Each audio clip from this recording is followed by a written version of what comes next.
CV-nya beliau?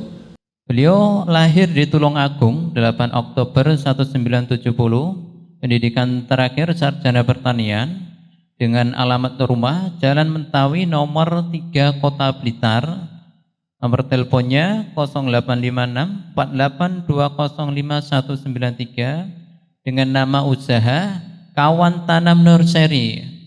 Jadi nanti Bapak Ibu yang mau main ke Blitar nanti bisa mampir di tempat usahanya Bapak Ganjar ini, ada Kawan Tanam Nursery ya.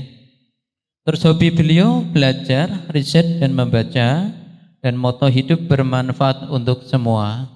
Untuk sesi kedua ini nanti bagi Bapak Ibu yang mau bertanya bisa langsung bertanya dengan mengacungkan tangan, nanti biar terjadi diskusi di tengah acaranya di situ.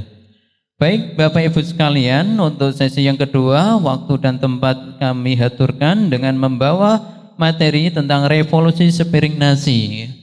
Nanti akan dikupas tentang apa itu sepiring nasi, karena beliau adalah dari praktisi ya Pak ya, praktisi dari Asosiasi Tani Organik Sehati Indonesia. Waktu dan tempat kami haturkan. Bismillahirrahmanirrahim. Assalamualaikum warahmatullahi wabarakatuh. Alhamdulillah, terima kasih. Ini yang hadir sesuai harapan, dalam arti banyak dari pondok pesantren dan juga dari dinas. Karena strategi kita untuk ketahanan pangan, walaupun sebetulnya yang dituju petani, tapi ibarat kita makan bubur panas dari pinggir, kalau dari tengah agak susah. Kalau dari lingkup agama ada namanya strategi dakwah ya. Tapi ini strategi politis untuk mencapai ketahanan pangan Indonesia. Demikian. Kita mulai dari slide pertama Mas, tolong. Nah ini kalau judul resminya adalah optimalisasi produksi tanaman pangan untuk menuju kemandirian pangan di Indonesia. Ini saya adalah binaan Pak Dedi sudah sejak lama di Asosiasi Tani Organik Sehati.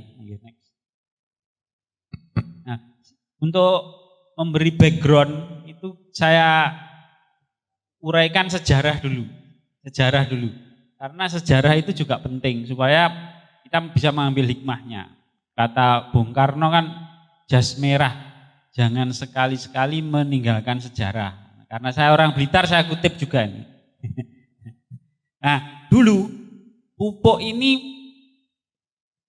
tidak ada pupuk kimia. Sistem pertanian dulu itu kalau mundur sedikit yaitu food gathering. Jadi mengumpulkan saja dari ya mancing, ya berburu, mengumpulkan buah di hutan, baru kemudian masuk ke sistem pertanian ladang berpindah. Nah ini di luar Jawa mungkin juga masih ada sisa-sisanya ya. Jadi kesuburan tanah itu dijaga secara alami. Artinya tidak perlu pupuk kimia di sini.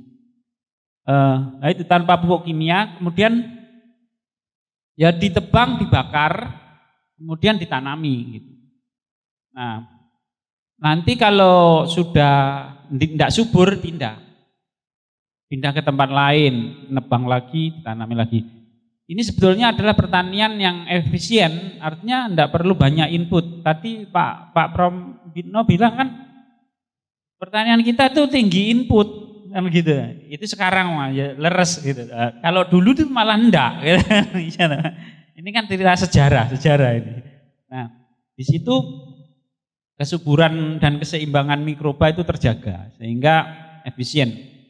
Nah, tapi ada seorang tokoh tokoh kependudukan. Ini namanya Thomas Robert Malthus. Ini saya nilai ya materialis gitu Pak ya. Jadi perhitungannya cuma matematis gini. Ini kalau mengandalkan alam, pangan itu naiknya deret hitung, artinya dari 1 ke 2 ke 3 gitu. Sedangkan penduduk ini berlipat gitu. Dari 10 langsung 20, 40. Nah, itu kan naiknya wah enggak nutut ini. Kata Robert Malthus ini enggak nutut ini. Kalau pembahasan mereka sih kemana-mana, mungkin supaya nutut harus ada bencana, supaya nutut harus ada perang, kan itu kemana-mana, bukan ranah pertanian lah. Nah, ranah pertaniannya adalah harus menginjak tahap kedua, yaitu revolusi hijau. Next. Nah, di sini pertanian sistem revolusi hijau itu semua dipacu, genetik tanaman dipacu supaya menghasilnya tinggi kayak hibrida. Tapi ada konsekuensi, inputnya jadi banyak. Pupuknya harus kimia, harus kadar tinggi. Nanti kalau pupuknya tinggi, subur, hama penyakit datang. Nanti butuh pestisida. Nah, nanti pada tahap berikutnya karena energi yang naik untuk sintesa pupuk, sintesa pestisida itu jadi mahal. Akhirnya revolusi hijau ini akhirnya jadi tidak ekonomis lagi. Nah, seperti ini kan nanti pupuk KCL itu bisa naik 200% karena ada perang Rusia. Pupuk urea, TSP karena dia sintesa pakai kimia maka perlu energi yang besar.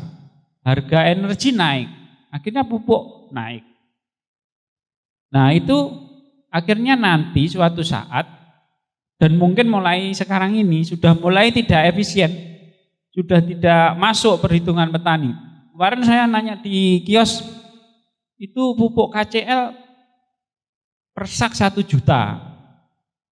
Itu nanti bagaimana? Apakah harga gabahnya bisa naik? Ya kata pemilik kiosnya ya pasrah Gusti Allah saja. Sudah mentok itu kan petaninya sudah. Jadi nanti aja kata gitu. Oke, the next. Nah, di sini baru saya kasih judul agak ekstrim, revolusi, karena kita harus merubah paradigma kita bahwa Robert Malthus tadi saya sanggah secara teori itu enggak harus begitu kan.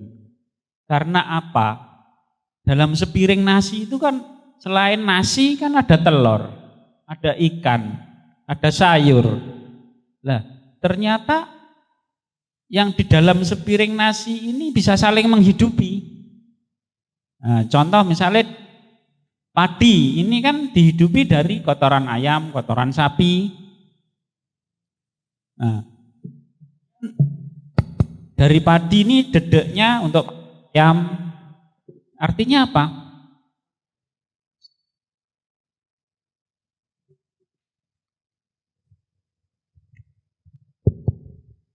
Artinya apa? Semakin banyak penduduk, kelahiran semakin tinggi, semakin banyak, itu kita tidak perlu khawatir.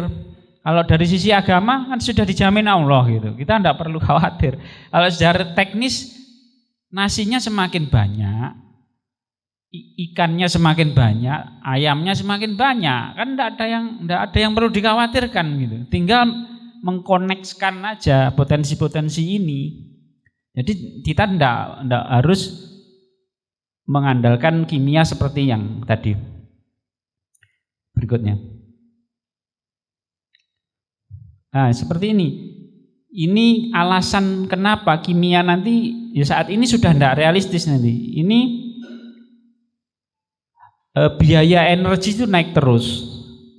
Sehingga harga pupuk kimia itu trennya naik dunia. Ini ngomong dunia, tentu juga termasuk di Indonesia.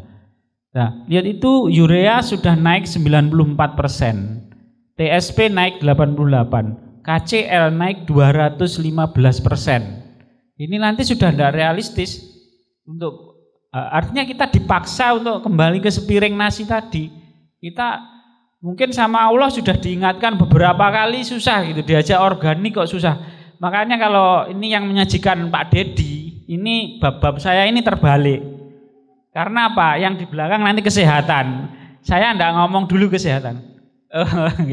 Ada pertanyaan enggak? Oh, monggo silakan. Monggo.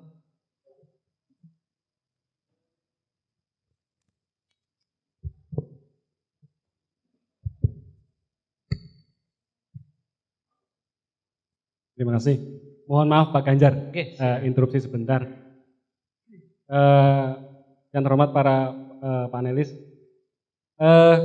mohon maaf karena ini sarasehan ya bersifat, berarti lebih kita bisa berinteraksi. Mungkin saya juga menjembatani yang hadir yang sekarang ini, termasuk saya juga ini kan pelaku praktisi ternak. Memang kita nggak banyak paham tentang teori, tapi memang yang kita butuhkan di saat ini lebih kepada cara eksekusi. Nah, kita banyak kendala. Kita yang datang ini mungkin ada yang memang sudah terjun lalu berkendala, ada yang memang baru berniat tapi juga masih meraba-raba. Yang kita butuhkan sebagai seorang awam itu sebenarnya lebih ke kita bagaimana kita mengeksekusi ini semua. Nah, jadi besar harapan kita dari semua narasumber dan semua yang hadir di sini itu kita menemukan satu titik temu bagaimana kita mulai bergerak dengan semua kemampuan yang kita miliki saat ini. Nah, kami yang di sini saya mewakili praktisi yang lain, mewakili peternak yang memang masih belajar ternak. Ini mohon kami diberikan langkah-langkah nyata bagaimana agar semua ini berhasil sesuai harapan yang bapak-bapak teorikan atau sudah menjadi hipotesis atau lain sebagainya. Mohon maaf, silakan. Terima kasih. Ke aplikasinya ya Pak ya. Ya, aplikasi nyatanya Pak. Oke.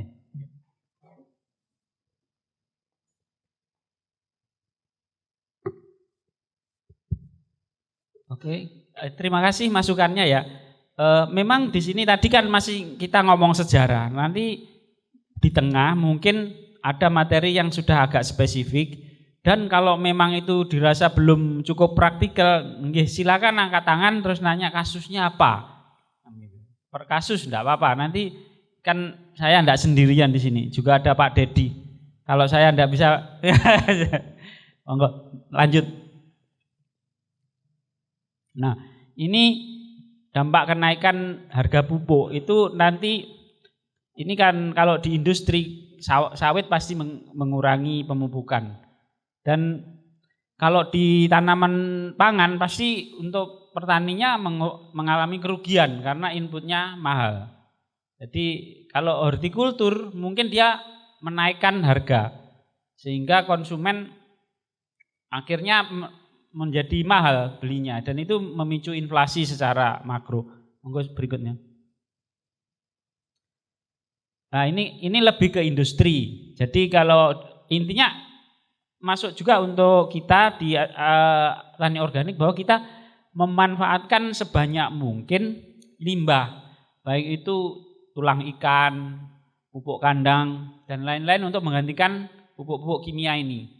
Intinya di situ. Ini sudah mulai mendekat ke praktek bahwa kita tidak seharusnya tergantung pada pupuk kimia. Ada pupuk kandang yang kita bisa gunakan sebagai pupuk. Ya, monggo. Nah, ini sudah praktikal. Ini sudah praktikal. Ini terlihat bahwa dengan 3,5 ton pupuk kandang ayam petelur, ini kita sudah enggak perlu pupuk kimia. Ini kan kadang yang petani itu ragu. Ini cukup enggak saya kasih pupuk kandang ini? Biasanya kimia dia kan, karena saya paham bahwa petani itu mati hidupnya ya dari lahan itu, dia enggak mau coba-coba. Ya kalau berhasil, kalau gagal, kan dia yang nanggung. Makanya petani pasti tidak gampang menerima teknologi. Tapi ini saya berusaha meyakinkan bahwa pupuk kandang Anda itu nilainya itu 105 kg N, 87 P2O5, K2O-nya 50, sudah cukup untuk mengganti kimia. Saya berusaha meyakinkan petani ini bahwa nilai Anda ini sudah cukup. Ini belum ditambah bonus. Bonus misalnya mikroba. Mikrobanya akan menghasilkan N, penambat N itu bisa lebih lagi. Cuma yang saya tekankan itu bahwa ini loh Pak Tani, nilaimu itu sudah cukup dibanding kimia itu enggak jauh amat, bahkan bisa lebih. Nah, P2O5 K2O-nya lebih gitu dibanding standar rekomendasi. Monggo silakan. Nah, ini kita sudah mulai ke ekonomi. Makanya tadi saya balik. Kalau saya menghimbau petani dari ekonomi dulu. Ngomong organiknya itu karena mereka kan pasti perhitungannya ekonomis, untung rugi. Karena itu lahan penghidupan mereka. Di sini akan terlihat bahwa menggunakan pupuk organik itu lebih hemat daripada pupuk kimia. Dari sisi harga itu hemat, dari sisi khasiat tidak kalah, bahkan lebih bagus karena ada bonus. Bonusnya apa? Kalau pupuk kimia tidak ada C organik, tidak ada asam humat, asam sulfat yang notabene ini membantu penyerapan hara untuk tanaman. Dan bonus yang terbesar lagi adalah mikroba jadi hidup subur dan itu menyumbangkan di luar angka yang tadi. Saya tidak sebutkan karena itu relatif, nanti mikrobanya kan beda-beda gitu. Akhirnya ini tidak saya munculkan, tapi dari NPK kandungan pupuk kandang sendiri sudah cukup. Nah ini perlu kita sosialisasikan ke petani supaya pede petani itu menggunakan pupuk kandang. Cuma memang ada strateginya bahwa pupuk kandang ini sudah mulai praktikal. Ini slow release, jadi jangan diperlakukan seperti pupuk kimia. Maksudnya apa? Pemakaian pupuk kandang itu di depan saat pengolahan tanah. Karena sifatnya slow release. Kalau pupuk kimia kan seminggu setelah tanam, 40 hari setelah tanam. Jadi ini beda perlakuannya. Tapi jumlah nutrisinya cukup. Tidak usah khawatir petaninya. Oke, the next. Nah, ini menjawab bahasan Pak Pram tadi bahwa pertanian kita itu masih kalah harganya dengan Vietnam. Kenapa gitu? Saya ada teman juga, saya pernah nanyakan, ini harga katanya impor beras dari Vietnam kok bisa lebih murah gitu. Nah itu ongkos jalannya dari Vietnam ke sini apa enggak dihitung kan gitu. Ternyata mereka mekanisasi. Nah, seperti ini. Mekanisasi memang mekanisasi ini harus ada penyesuaian. Memang biasanya mekanisasi untuk lahan yang luas. Tapi karena lahan di Jawa ini sempit, maka mekanisasinya adalah semi otomatis seperti gambar. Ada mesin penanam, kalau pemanen ini sudah umum. Nah, yang perlu diintroduksi itu mesin untuk matun, mesin pematun. Pematun itu masih butuh tenaga banyak untuk. Nah, itu kaitannya dengan organik. Jika kita bertani organik tanpa herbisida, konsekuensinya rumput itu naik. Nah, itu harus ada pakai mesin ini. Nah, ini saya harap nanti Mekar Tekno bisa juga mengembangkan mesin ini, banyak yang butuh nanti lebih hemat karena herbisida juga naik tajam. Yang tadi enggak ekonomis tadi. Jadi herbisida kita ganti dengan mesin penyiang mekanis. Lanjut. Nah ini kita bisa membandingkan, intinya bahwa pertanian organik ini tidak lebih mahal loh. Ini saya ingat dulu tahun sekitar 90-an, guru saya sendiri pun skeptis dengan pertanian organik itu. Katanya, lah kamu ngangkut berapa ton itu? Kalau urea kan cuma 1 sendok. Tapi dalam hitungan saya tadi kan pupuk kandang itu anggaplah triple 3, ya tinggal dilipatkan aja. Kalau 15 ya 5 kali. Nah sekarang ini kondisinya pupuk kimia naik tajam, sehingga akannya tetap lebih murah pakai pupuk organik. Lanjut.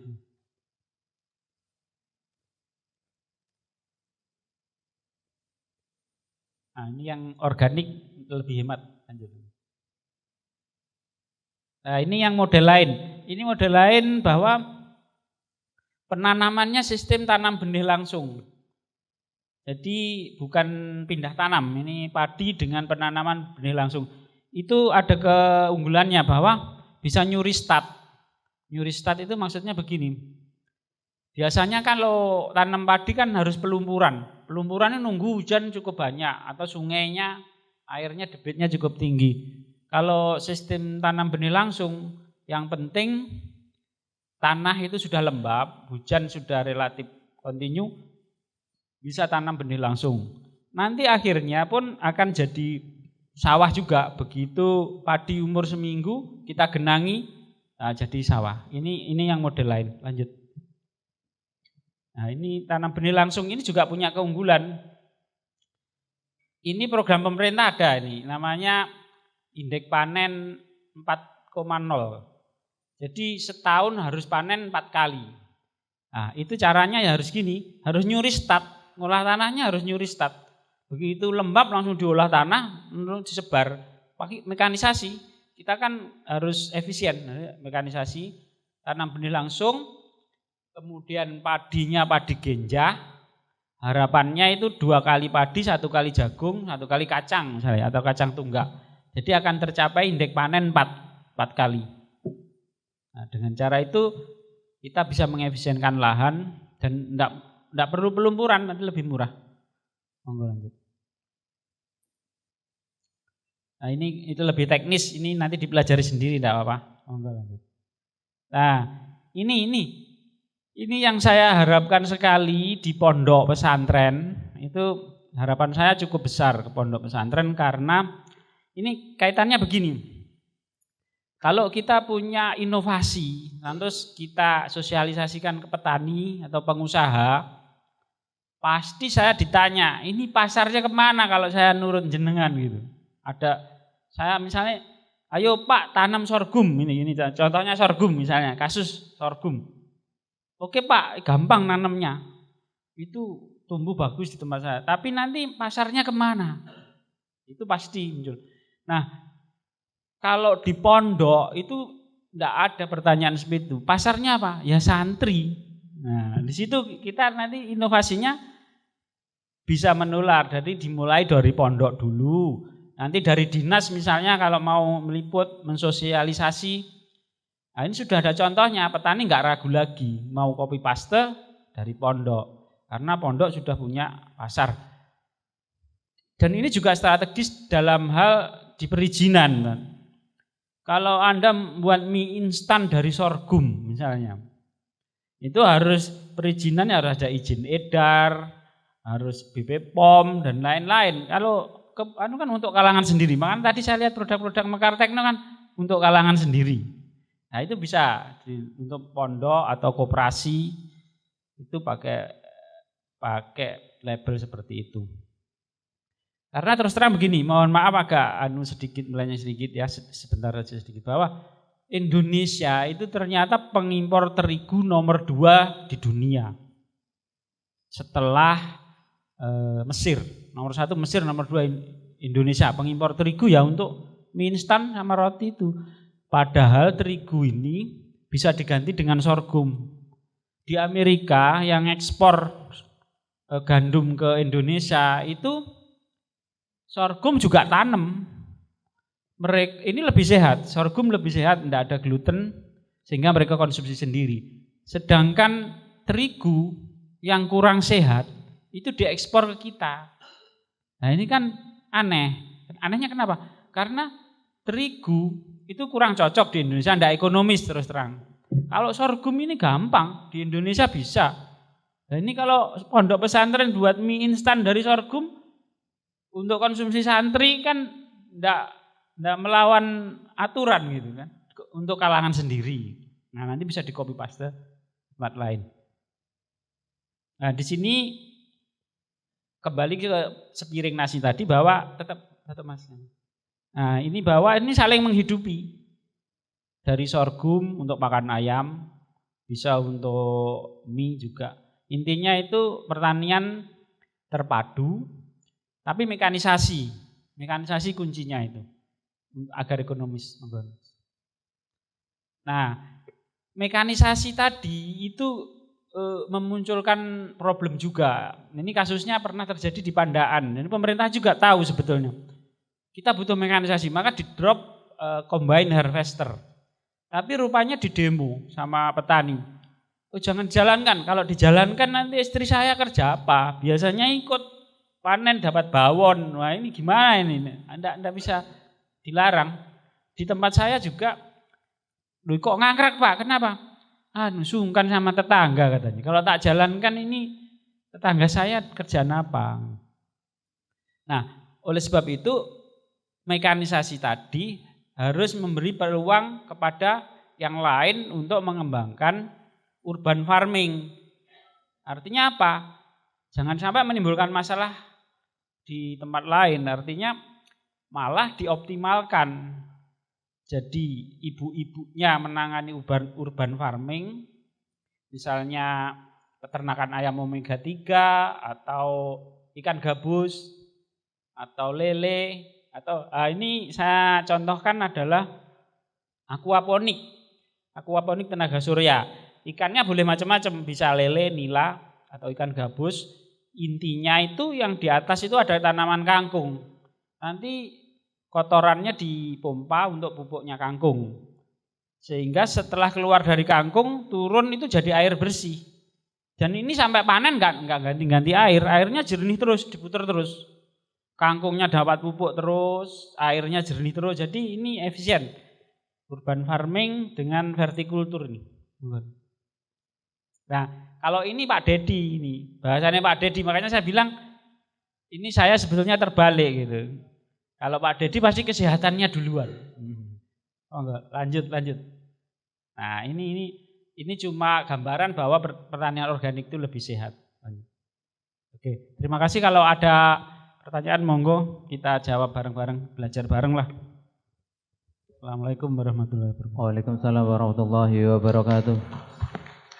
Baik Bapak Ibu sekalian, demikian penyampaian materi dari Bapak Ganjar Asprono dan Bapak Pramono Hadi. Untuk sesi selanjutnya yaitu sesi tanya jawab. Monggo bagi Bapak Ibu yang mau bertanya berkaitan dengan materi tersebut yang sudah disampaikan kedua narasumber, silahkan untuk angkat tangan atau tunjuk tangan untuk menyampaikan pertanyaannya. Semoga Bapak. Ya, ada dua. Mohon sebutkan nama sama asalnya Pak.